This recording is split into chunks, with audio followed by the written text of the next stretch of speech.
जय हिंद एवरीवन।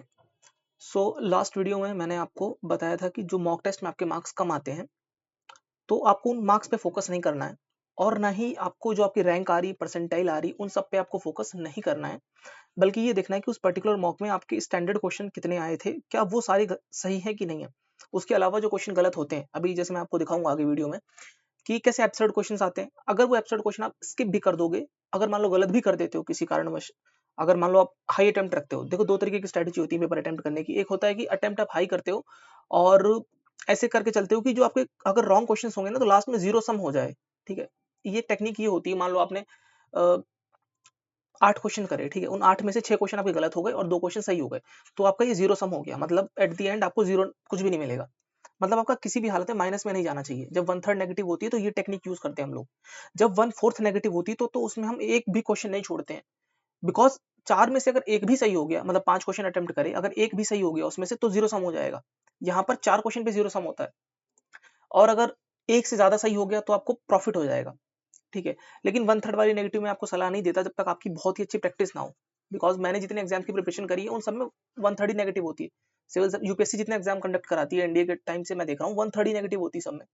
तो मुझे थोड़ा अंदाजा है, आपको भी अंदाजा हो जाएगा। ऐसी कोई बहुत बड़ी चीज नहीं है, आप मॉक देते रहो। उसमें ये चीज, पहले स्टैंडर्ड क्वेश्चन सही करो, उसके बाद जो क्वेश्चन बचते हैं उसमें देखो कि हाँ यार मैंने इतने क्वेश्चन तुक्के मारे थे और कट पिट के मेरे जीरो मार्क्स भी बन रहे हैं ना, तो खुश हो जाना। धीरे धीरे जीरो से आप प्लस में आना शुरू हो जाओगे। तो ग्रेजुअल प्रोसेस है, एक दिन में नहीं होगा। तो मैं आपको स्टैंडर्ड क्वेश्चन का एक वो बता देता हूँ कि इसका बेंचमार्क क्या होता है। ठीक है, एक की शक्ल दिखा देता हूँ कि इस टाइप के क्वेश्चंस होते हैं, इनको हम लोग स्टैंडर्ड क्वेश्चन ही क्राइटेरिया में रखते हैं। ठीक है, बहुत बार बता चुका हूँ। जो नए लोग हैं, जो पुराने भी हैं, आप सभी लोग एक बार समझने की कोशिश करना मेरी बात को।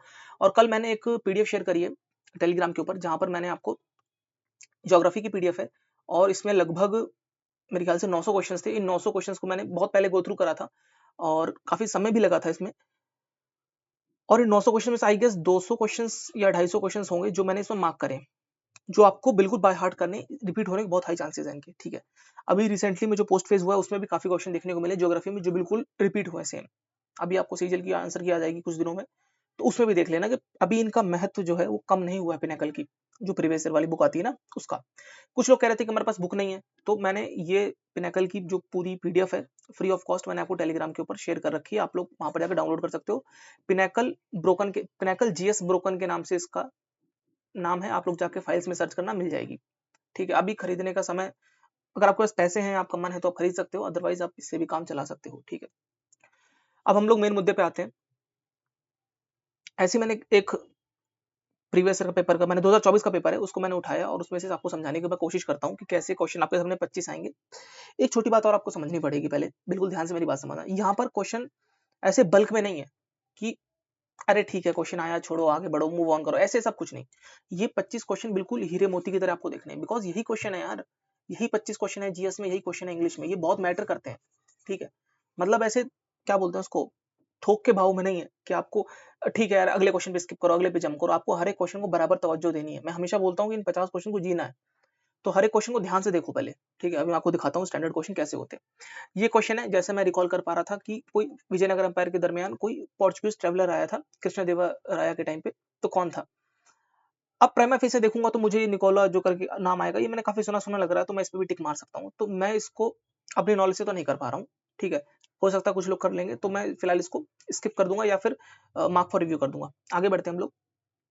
मुझे ऐसा क्यों लग रहा है कि ये रिपीटेड क्वेश्चन है कि 1962 में एशियन गेम्स में जो इंडिया को गोल्ड मिला था इंडोनेशिया के खिलाफ। तो ठीक है, अब इसको या तो आपको याद है, मैं अभी भी ये नहीं बोल रहा हूँ कि स्टैंडर्ड, कोई स्टैंडर्ड नहीं है क्वेश्चन, पहले मेरी बात को ध्यान से सुनो। इसमें हम लोग मिडिल वैल्यू कोशिश करते हैं कि लगा सकते हैं। तो मिडिल वैल्यू की क्या कंसेप्ट होता है कि हम लोग हाईएस्ट वैल्यू जो इन सब में से हाईएस्ट वैल्यू कौन सी है, 1970 है ना, इसको हम लोग हटा देते हैं। ठीक है, जो बची 3 वैल्यू इसमें से मिडिल वैल्यू कौन सी है, 58, 62, 66। 62 है ना, यही इसका करेक्ट आंसर है। ये टेक्निक, अब इसको आप टोना टोटका कुछ भी बोल लो यार। ठीक है, अगर इसको लगाओगे, मान लो 5 क्वेश्चन में लगाओगे तो 3 में तो चलेगा चलेगा। मतलब आपका शुद्ध लाभ होगा। जो मैं आपको शुरू में बात बता रहा था ना कि मान लो 3 क्वेश्चन है, उसमें से अगर जो 4 क्वेश्चन अटेम्प्ट करे, अगर एक भी सही कर दिया तो आप पॉजिटिव में ही रहोगे। तो यहाँ पर आप पॉजिटिव में ही रहोगे। अब प्रॉब्लम इसमें पता है क्या मिडिल वैल्यू में, कि ये सिर्फ टीसीएस में काम करता है। ठीक है, अब मैं भी, अब ये था पता नहीं, अब किसको नजर लग गई इस चीज की कि अब वो नया वेंडर आ गया। लेकिन लेकिन लेकिन दिल छोटा नहीं करना अपने को। अभी सीजीएल के आंसर किया जाने दो एक बार, ठीक है। मैं ऑब्जर्व करूंगा सारे जो भी जीएस वाले क्वेश्चन होंगे, मैं ऑब्जर्व करूंगा, देखूंगा कि क्या मिडिल वैल्यू लग रही कि नहीं लग रही।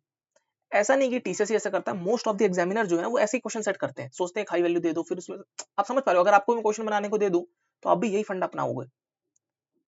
100% नहीं अपनाओगे, लेकिन कुछ परसेंट तो करोगे ना, और वो परसेंट ऐसा होगा कि आपका प्रॉफिट ही होगा। अभी देख लेते हैं आंसर की, जब आ जाएगी 2-4 दिन में तो सब चीजें क्लियर हो जाएंगी। तो ये भी स्टैंडर्ड क्वेश्चन नहीं है, इसको भी मैं मार्क फॉर रिव्यू रखूंगा।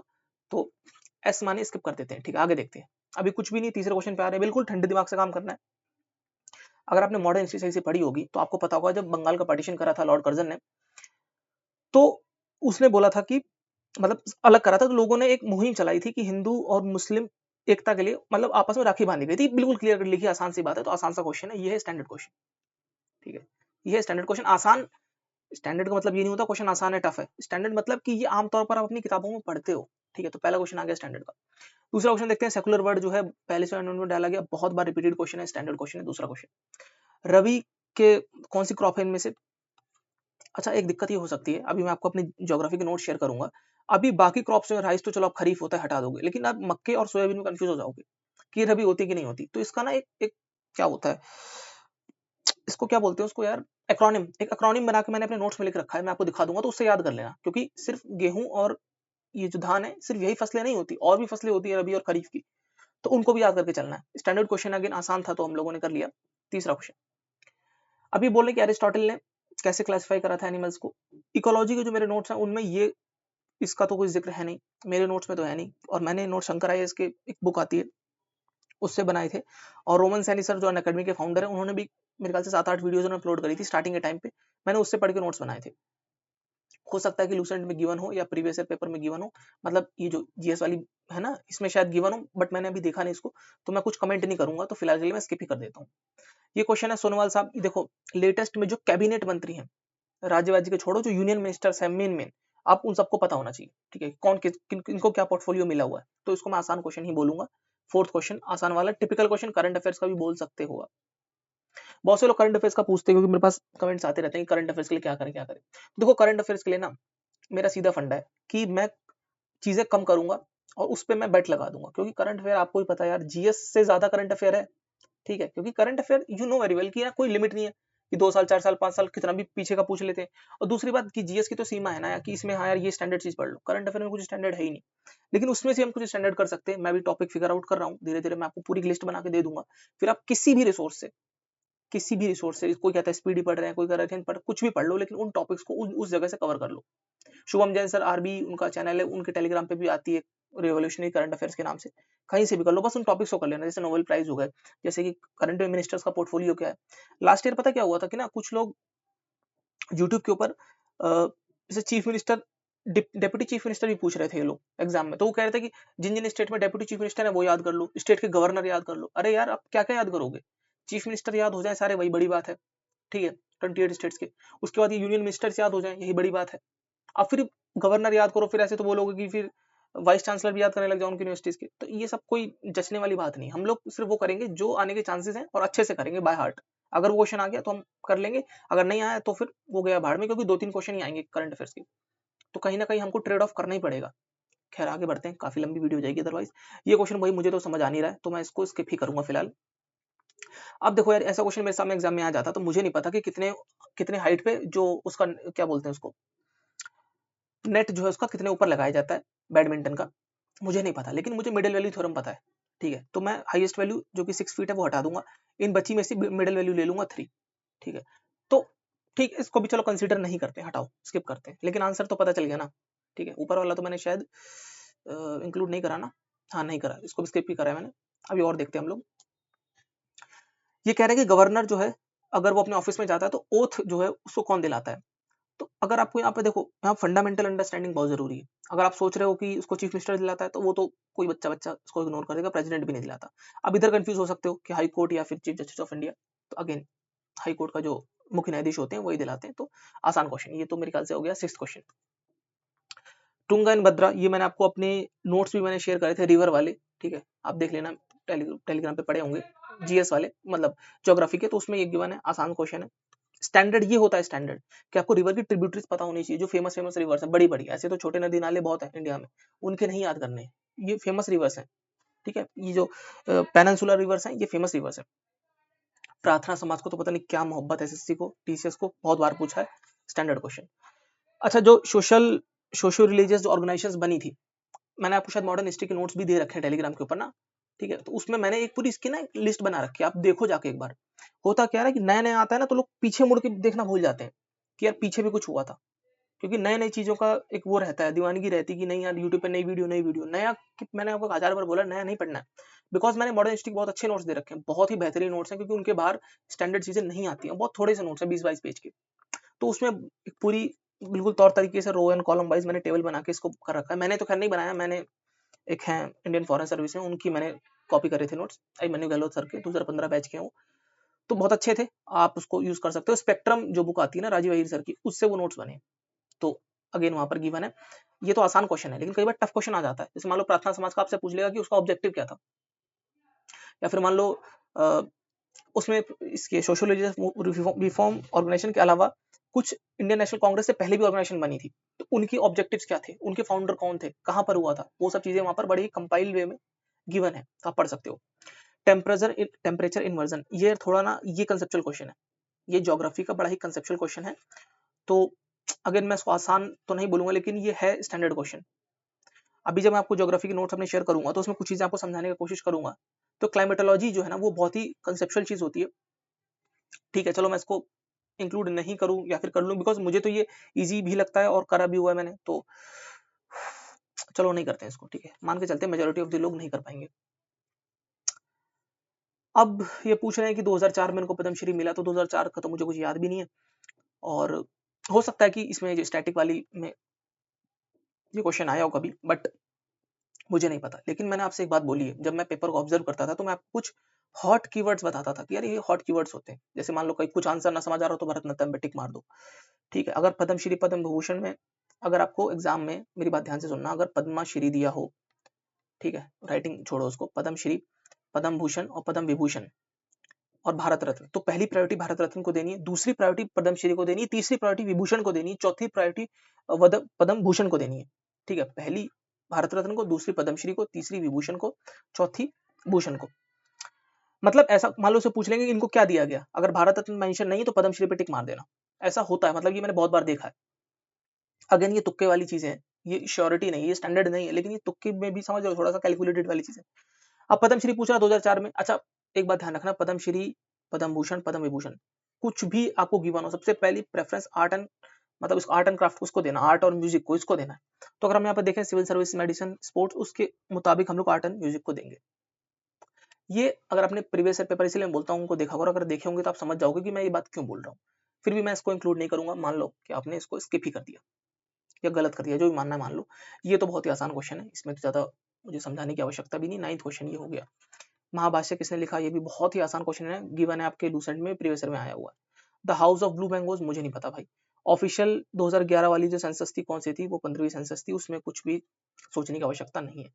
अब देखो ऐसे क्वेश्चन है ना, ये आएंगे आज आने वाले एग्जाम्स में, पैटर्न चेंज हो गया, पैटर्न चेंज हो गया, ये है पैटर्न। अब आपसे इसमें से पूछ लेगा कि ABCD मतलब कौन से स्टेटमेंट सही है, डेल्टा एटॉमिक थ्योरी से पूछ रहा है, केमिस्ट्री वाले पार्ट से, लूसेंट में गिवन है वैसे। अब 4 स्टेटमेंट की, अब इसमें प्रॉब्लम पता क्या होती है, इसलिए कट ऑफ कम जाएगी इस बार। इसमें प्रॉब्लम ये होती है कि आपको इन सारी स्टेटमेंट्स का आइडिया होना चाहिए। वो हथकंडे आपको बताए जाते हैं कि ऑल, ओनली, और समझ रहे एक्सट्रीम वर्ड्स वाला जो होता है वो, अब मेथड आप बताओ कहाँ लगाओगे इसमें, आप खुद बताओ, वीडियो पॉज करके पढ़ सकते हो आप लोग। यहाँ एब्सोल्यूट नॉलेज चाहिए, ठीक है, ठीक है, ये ऑल ऑल यहाँ पर मैटर लिखा हो तो एक है, उसके अलावा तो कुछ नहीं, वो स्टेटमेंट सही दे रखी है। All matter is made up of atoms, ये तो सही बात है यार, इसमें तो कुछ गलत कर ही नहीं सकते ना। तो बस वही है, इसमें नॉलेज चाहिए, तो फिलहाल के लिए इसको छोड़ दो, लेकिन आने वाले दिनों में ऐसे क्वेश्चंस आएंगे। और खास करके पॉलिटी और इकोनॉमिक्स में, जो मैंने आपको इकोनॉमिक्स के नोट शेयर करे हैं, जो पॉलिटी में आगे आपको बताऊंगा कि इन डेप्थ में अगर क्वेश्चन आते हैं तो कैसे आते हैं, तो वो कुछ इस टाइप के आएंगे, बिल्कुल खमर तोड़ वाले क्वेश्चन, जहाँ आपको कंसेप्चुअल क्लैरिटी होने की जरूरत है, मतलब उसके बगैर कर नहीं पाओगे। दीवाने आम में एक मार्बल कैनोपी बनाई गई, जहां पर ये पित्याधूरा जो वर्क है, ऐसे कुछ डिजाइन टाइप की बनाई जाती है, जालीदार कुछ, ठीक है, ऐसे टाइप की।